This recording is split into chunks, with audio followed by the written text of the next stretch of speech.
What gives us that sense of importance, that need for a relationship, the need for another person? It's God. Hi everyone, thanks for watching the Barak Lurie Show. Today I want to talk about another chapter in Atheism Destroys, our new book. It's about relationships, how we take relationships for granted. And more importantly, do relationships mean anything at all without God? Before we get into this, I want to talk about how we have relationships in every aspect of our lives. You of course have your relationship with your father and mother, siblings if you have siblings, grandparents, friends, colleagues at work. But relationships go way beyond that.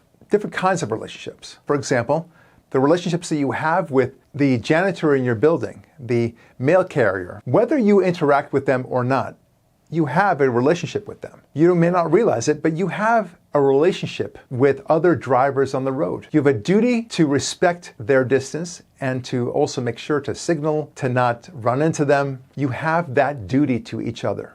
It's a relationship. Maybe they are fleeting, but they are relationships. And you know what? Relationships extend even further than that. You have relationships with people that you don't necessarily even see. For example, when you park your car, you should park in such a way so that somebody behind you will have enough space to park. You don't want to litter because, well, that's affecting the people around the neighborhood and you don't want them to have to see your litter on the street. There's even a relationship with just the passing by stranger. You say, "How are you? How are you doing?" You know nothing about this person, but in a way you kind of expect him to return the favor and say, "I'm doing fine, how are you?" We have a sense of a duty and obligation to each other. Why is that? Why do we need that? Why is it so different, for that matter, from the animals? We are very, very different. We have this compelling need to interact and to relate to one another. We value each other, we connect with each other. And one of the things we know very well is that one of the cruelest forms of punishment is solitary confinement. It destroys the soul, it destroys your psychology because you are deprived of your ability to relate to other people. We crave that. Why do we have this need for relationships? I think it's because it brings us closer to God. It's the only meaningful explanation. Look at the Bible. Virtually all the Bible says, and for that matter, all the stories that we love, whether it's Star Wars or Shakespeare, they're all about relationships. How we relate to one another. How Luke relates to Darth Vader, how Hamlet relates to Polonius.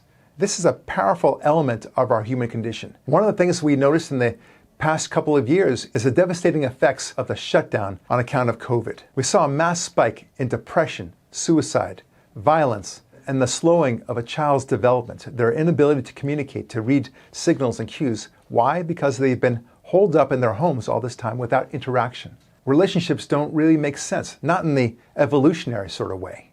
Yes, of course, animals need to get together and bond and maybe protect one another, but we know that our relationships go far more than that.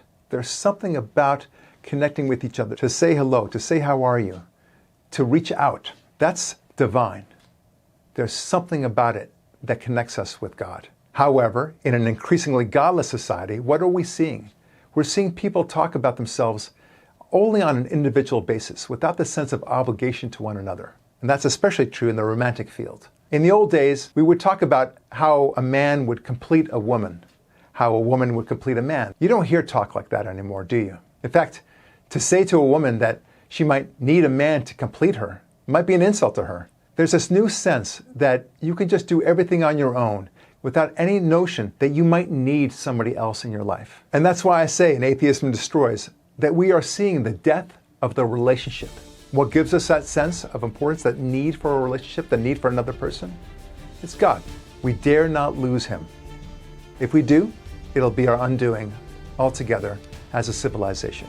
We need to fight back. We need to yearn for the other. We need to understand that the reason why we yearn is because we need to connect with God. I'm Barak Lurie. Thanks for watching, and we'll talk with you next week.